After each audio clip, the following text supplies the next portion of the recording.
6 days ago, a rocket the size of a 40-story building stood on the southern coast of Texas, steam venting, waiting. Then, it lifted off.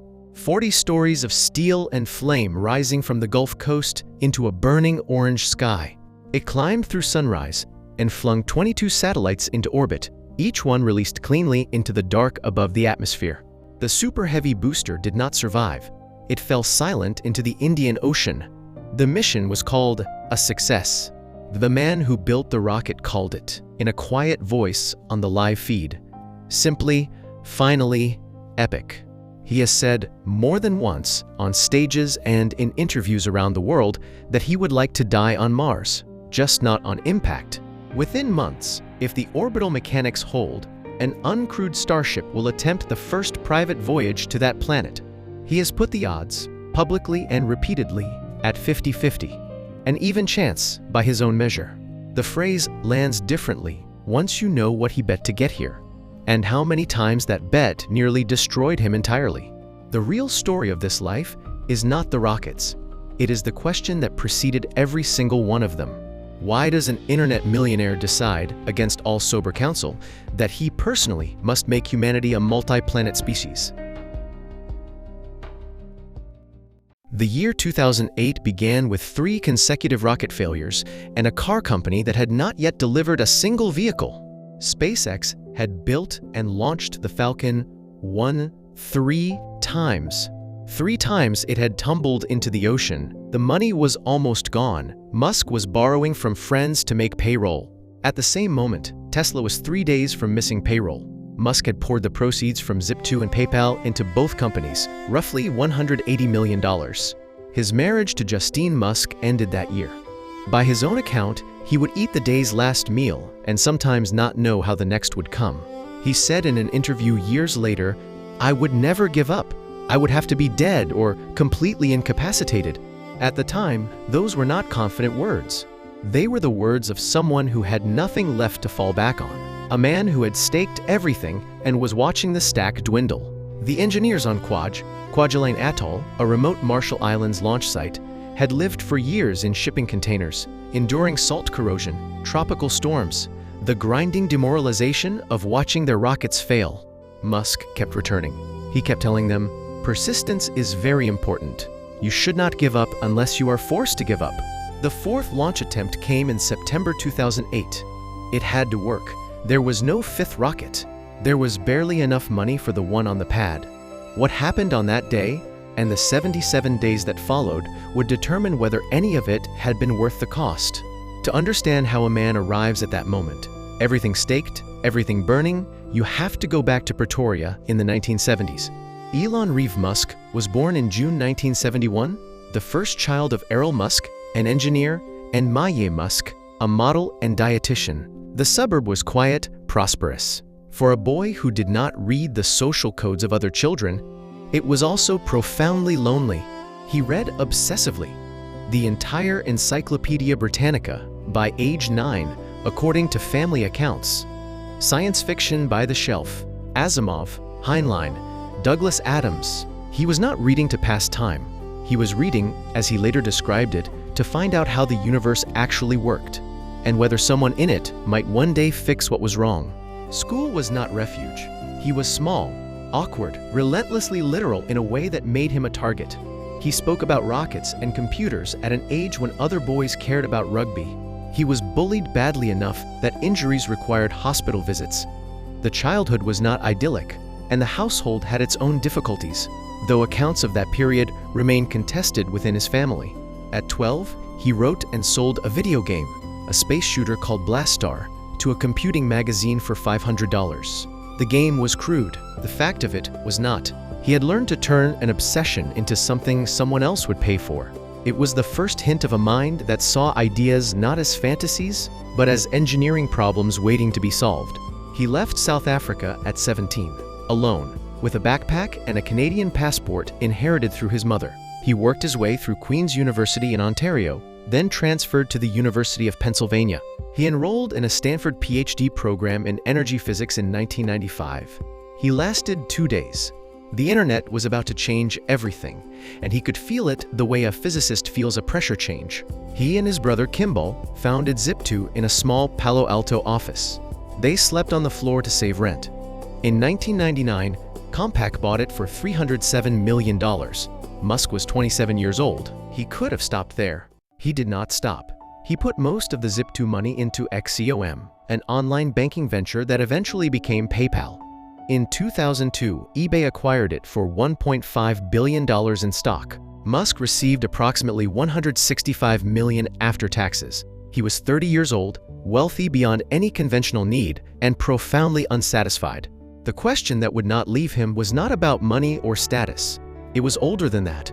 Seated in those Pretoria afternoons with Asimov and Heinlein, what happens to humanity if Earth becomes uninhabitable? What if the extinction of civilization is not a story problem, but an engineering problem, one that simply has not had adequate resources applied to it?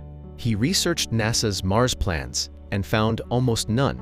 He thought a symbolic gesture might work: send a small greenhouse to Mars, grow plants in Martian soil, take the photograph. He called the idea Mars Oasis. He began raising money. And then he flew to Russia.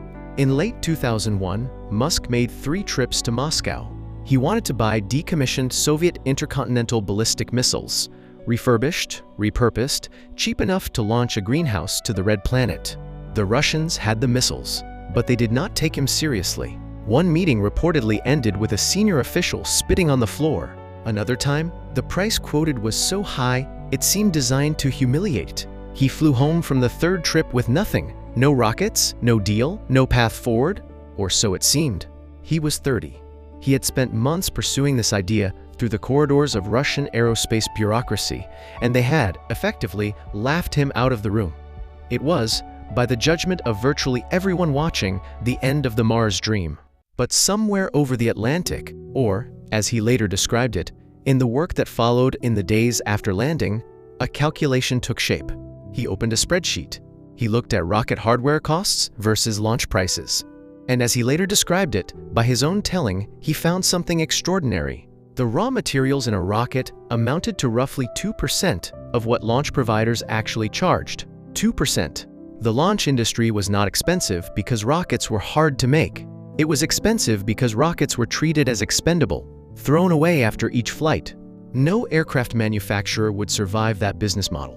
If rockets could be reused, the economics of space would collapse to something a private company could sustain. The problem was not physics, the problem was assumed. In 2002, Musk founded Space Exploration Technologies, SpaceX, with a simple stated purpose: reduce the cost of access to space by a factor of 10 and eventually make human life multiplanetary. He hired aerospace engineers who had left Boeing and Lockheed, people who knew exactly what the industry said was impossible. He told them to ignore what the industry said. When something is important enough, he said later, you do it even if the odds are not in your favor. He was not speaking abstractly. He was describing the internal logic of the bet he had already made. Every dollar of the PayPal money committed. His own livelihood subordinated to a goal that most engineers who heard it politely changed the subject.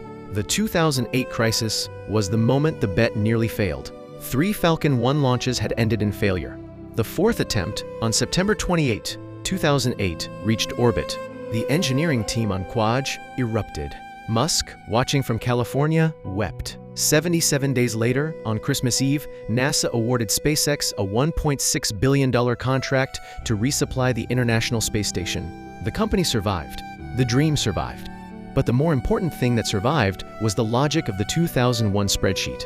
The conviction that a problem called impossible is often just a problem nobody has been stubborn enough to solve from first principles. He had started with a greenhouse.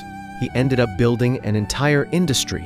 The transition was not a moment of peace or revelation. It was a flight home from Moscow, a laptop, and a number that shouldn't have been as small as it was. What followed was staggering in scale and in turbulence. In 2012, the Dragon capsule became the first private spacecraft to dock with the International Space Station.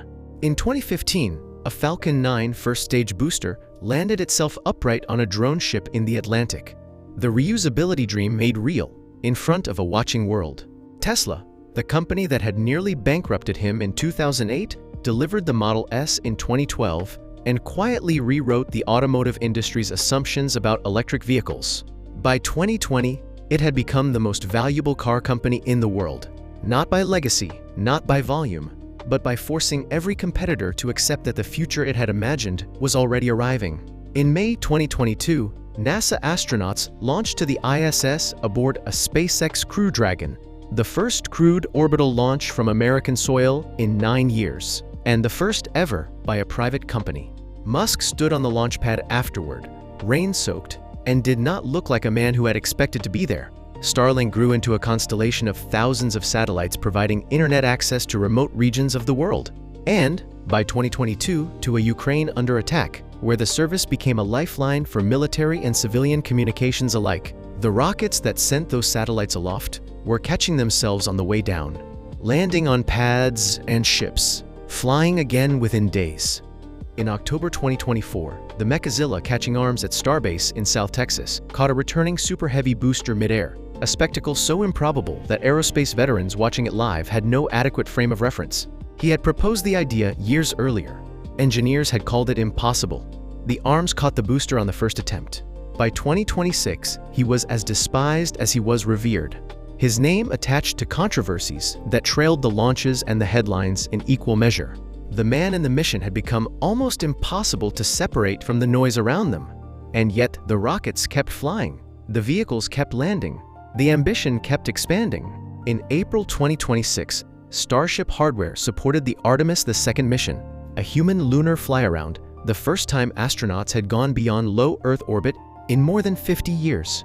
On May 29, 2025, Musk had posted a video titled, "Making Life Multiplanetary."